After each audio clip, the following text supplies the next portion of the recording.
Everyone, welcome to my channel. আশা করছি তোমরা সবাই ভীষণ ভালো আছো আর আমরাও কিন্তু বেশ ভালো আছি। আজ হলো বুধবার, ঘড়িতে এখন বাজে সকাল 6টা।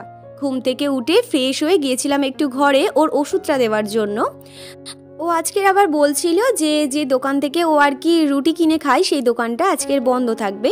তো সেই জন্য আমি ভাবলাম কালকে রাতে যে ছোলা ভিজিয়েছিলাম, ছোলা মুড়ি এইসবই আর কি দিয়ে দিই। ও এখন এটা গিয়ে খাবে আর একটু সাথে ভাবছি টক দইও দেবো। টক দইটা এখন ভাবছি প্রতিদিন একটু করে দেবো। তো যাই হোক, সাথে একটা আজকে শশাও দিয়ে দেবো। তো এই যে সকালে টিফিনটা আমি তো গুছিয়ে দিয়েছি, কিন্তু এখনও ওর দুপুরের খাবারটা আমার গোছানো হয়নি। এই যে মাছের ঝোল হয়েছিল আর তার সাথে হয়েছিল বেশি করে পেঁয়াজ দিয়ে আর অল্প একটু রসুন দিয়ে হয়েছিল শাক ভাজা, আর তার সাথে শুকনো লঙ্কাও দিলে পরে না শাক ভাজাতে বেশ ভালো লাগে। এই যে শশাটাও গুছিয়ে দেবো। তোর খাবারটা গুছিয়ে এখন ভরে নেব জলটা। তো জলটা ভরে ব্যাগের মধ্যে দিয়ে এখন ওর জামা কাপড়গুলো আমার গোছাতে হবে।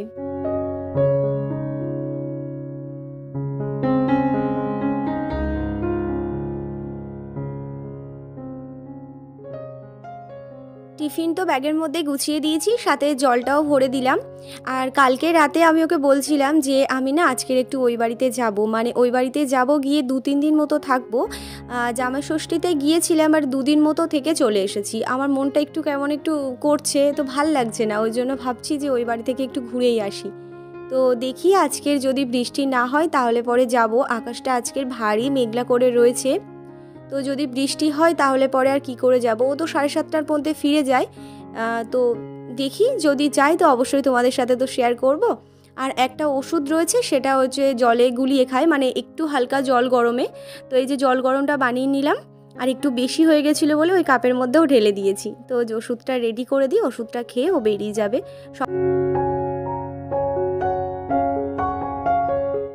ও বেরিয়ে গেছে, ওকে আগিয়ে দিয়ে এই যে ঘরে চলে এসেছি। আর ঘরে এসে এখন বিছানাটা গুছিয়ে নেব। আর কালকে রাতে তো রুটি বানিয়েছিলাম, ওর 2টো আর সাথে আমার 2টো। তো আজকে সকালবেলায় না বড্ড খিদে পেয়ে গেছে, কারণ রুটি খাওয়ার অভ্যাস আমার নেই। আমি তো প্রতিদিন রাতে আর কি ভাত খাই, আর কালকে রুটি খেয়েছি। এখন থেকে আমি ভাবছি জানো তো যে 3 দিন, মানে সপ্তাহে 3 দিন আর কি রুটি খাবো। আর ও তো প্রতিদিন আর কি রুটি খাবে। তো ও একটু হেলদি হয়ে গেছে না, সেই জন্য করে ও মানে ডায়েট করছে। ডক্টর ডায়েট চার্ট দিয়েছে, বাট সেটা অনুযায়ী ও আর কি ডায়েটটা মেনে চলছে।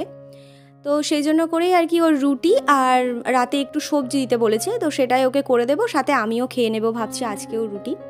তো সকালবেলা একটু খিদে পেয়ে গেছিলো, ওই যে ছোলা, শশা আর তার সাথে ডিম সিদ্ধ নিয়েছি, সেটাই ব্যালকনি বসে বসে খাচ্ছিলাম। আর বাইরে দেখছিলাম যে গাছে আর কটা আম পেকে রয়েছে, যাবো আজকের ফের আম পাড়তে দেখি। তো তারপর নিচে এসে কয়েকটা থালা বাসন ছিল, তো সেগুলো মাজা হয়নি। বিছানা গুছিয়ে ওই খাবারটা খেয়ে তারপর এখন আর কি থালা বাসনটা মেজে নেব। আজ আবার মা সকালে পুজো না দিয়েই বেরিয়ে গেছে, বেশ অনেকখানি দেরি হয়ে গেছে। তো সেই জন্যই আর কি এখন ওই 9:30 মতো বাজে। আমি ভাবছি থালা বাসনগুলো মেজে ঠাকুরের পুজোটা আগে দিয়েই নেব। মা সকালে ওই ঠাকুরঘরটা মুছে গোপুকে একটু সকালের খাবারটা দিয়েই গেছে, কারণ সকাল থেকে তো আর খালি পেটে থাকতে পারবে না, সেজন্য ওর খাবারটা একটু দিয়ে গেছে। আর আমি এই দুপুরবেলায় স্নান টান করে আবার ওকে খেতে দেবো।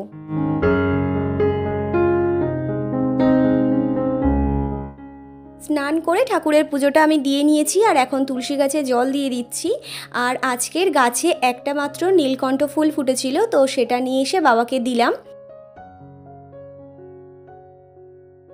আর জানো আজকের কি করেছে, আমাদের এখানে যে কুকুরটা রয়েছে ঠাকুরের ঘট নিয়ে পালিয়েছে। মানে আমাদের ওই বাড়ির বাইরে যে ঠাকুর ঘরটা রয়েছে, তো সেই ঠাকুর ঘরটা মুছে পরিষ্কার করে এসে আমি এই ঠাকুরঘর মুছে পরিষ্কার করছিলাম, করে পুজো টুজো দিয়ে তারপর ওখানে গেছি পুজো দিতে। আর ঠাকুরের ঘটে যখন ফুল দিতে যাব তখন আর ঘট খুঁজে পাচ্ছি না। এই যে ওকে আমি মেরেছি, ও দৌড়ে ওই মাঠের মাঝখানে গিয়ে বসেছিল। আর ওই যাদের কুকুর সে এসে ডাকছিল, আর দেখো সামনে থেকে আসবো কি আসবো না এরকম ভাবতে ভাবতে একদম জোরে দৌড় দিয়েছে। কি বদমাইশ কুকুর বলো তো দেখি, একটা ঠাকুরের ঘট নিয়ে চলে গেছে। ওদের তো ঠাকুর ঘরের কোনো ঘটই নেই, সব ঘর নিয়ে এক এক করে পালিয়ে গেছে। আর আজকে দেখো না আমাদের ঠাকুর ঘরের একটা ঘর নিয়ে পালিয়ে গেছে। কি করি বলো তো, ভীষণ জ্বালায় আর কি এই কুকুরটা। তো যাই হোক, কয়েকটা জামা কাপড় ছিল সেগুলো ধুয়ে কেচে ছাদে মেললাম। আর এই ঝাড়ুটা কালকে বাপি এনে দিয়েছে, কারণ নিচে ঝাড়ুটা খারাপ হয়ে গেছে আর ওটা একটু পুরনো ছিল। তো সেটাই উপরে নিয়ে আসতাম, বাট ওটা মা নিচে নিয়ে নিয়েছে আর এইটা আর কি উপরে দিয়ে গেল। বেশ ভালো লাগছে নতুন ঝাড়ুতে ঝাড় দিতে। আজকে দুপুরে কারেন্টের অবস্থা এত পরিমাণে খারাপ ছিল, কখনো তো ফ্যান ঘুরছে কখনো আবার ঘুরছে না। এই গরমের মধ্যে যদি ফ্যান না ঘোরে তাহলে একেবারে অবস্থাই খারাপ। তো দুপুরবেলায় বসে বসে হাতে একটু নেল পলিশ পরেছিলাম। আজকে সন্ধেটা মাই দিচ্ছে, কারণ আমি ওই যে রান্নাঘরে রুটি বানাচ্ছিলাম, তো সেই জন্য মা এখানে সন্ধে দিচ্ছিল। সন্ধে হচ্ছিল বলে এই যে ঠাকুরঘরের সামনে এসে একটু দাঁড়িয়েছিলাম।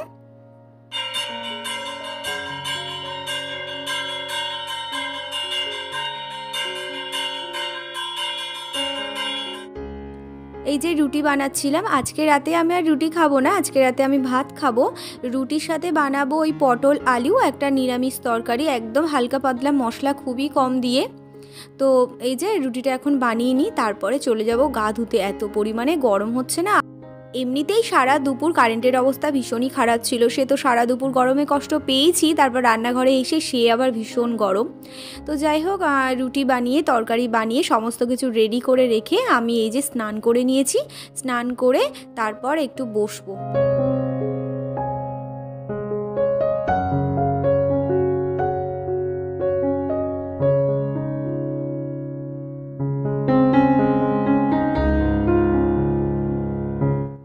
সন্ধেবেলাতে তেমন কিছু খাওয়া হয়নি, তো ভাবছি নাইটিটা এখানে মেলে একটা রুটি আর তার সাথে একটু তরকারি নিয়ে ঘরে বসে খাবো, আর তার সাথে আর কি টিভিও দেখবো।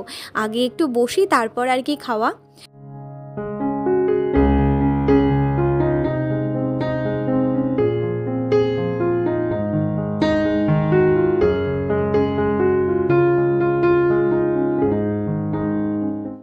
আমি তো ঘরে প্রায় ওই বসেছিলাম 5-10 মিনিট মতো, তারপরে দেখি আমার ঘরে কে একজন নক করছে। আমি তো বুঝতেই পারছি না, নক করেই যাচ্ছে কিন্তু ঘরে কেউ আসছে না। আমি তো আসতে বলছি, আমি ভাবলাম ও বোধহয় এসে ওরকম করছে।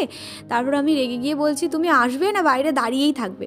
তারপর দরজাটা খুলে দেখলাম যে, মানে আমি দরজা খুলিনি, মানে আমার বোন এসেছে, ও দরজাটা খুলে মুখটাকে বের করে এরকম ঘরের মধ্যে ঢুকিয়ে দিয়ে রয়েছে।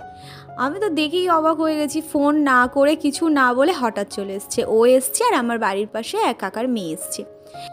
আসলো, এসে 2-5 মিনিট মতো বসলো, বসে চলে গেল। আমি ভাবলাম যে বেশ কিছুক্ষণ থাকবে, তারপর বোধহয় যাবে। এসছে তো ওরা 8:30টার সময়, জানি থাকবে না, বাট এসছে, কি মন হয়েছে ঘুরতে ঘুরতে। হ্যাঁ, ওই আচার দিতে বলেছিলাম, আচারটা বানিয়ে আর কি দিতে এসেছে, আমের আচার আর কি। আর তার সাথে নিয়ে এসেছে এই যে ডেবো ফল। এই ডেবো ফলটা না অনেকটা ওই কাঁঠালের মতো, কাঁঠালের কোয়াগুলো যেমন বড় বড়, এটা না একেবারে ছোট ছোট।